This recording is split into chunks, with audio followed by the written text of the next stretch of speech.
The fourth mother, look down there in verse 6, is Bathsheba, and let's hurry along. We meet her in 2 Samuel chapters 10 and 11. And basically, Bathsheba would be a woman that we would call defeated, because Bathsheba was in the wrong place at the wrong time. And you know the story. She was unwise at best. She was immodest in her display. She then, after noting the King David's interest in her, listens to him. She muffles the warnings from her heart as God's conviction was upon her. She stifles those virtuous vows that she had made. She ignores the fact that God had given her a wonderful husband. And she throws herself to the passion and sin that would follow. And what's so amazing about this is she thought that, and he thought that they could hide it. How often does that happen?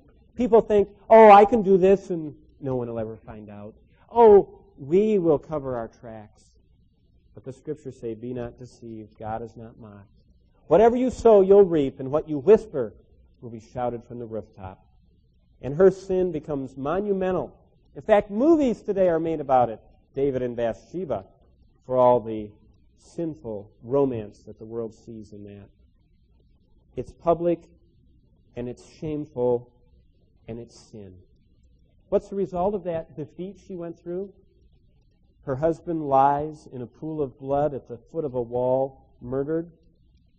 The little baby that was conceived chokes out its life into death in great grief as Bathsheba, the grieving, sorrowing mother, as David, the murderous, adulterous suitor,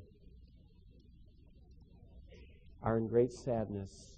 And all the world, when Nathan comes, knows forever that she was defeated. What does God do? God graciously lifts her. And we find in verse 6, and to David was born Solomon. And between those two men, we have a great deal of our scripture. Through those two men, we learn about what it means to have wise living, to be a man after God's own heart. But to David was born Solomon, by her who had been the wife of Uriah. What is God saying? God's saying, here's a woman I'm going to portray my grace upon. Here's a woman that is unworthy. Here's a woman who is a sinner. Here's a woman who did many things wrong, but I'm going to take her. And I'm going to let her bring one that will bring Christ into this world, and I'll let her be a portrait of grace.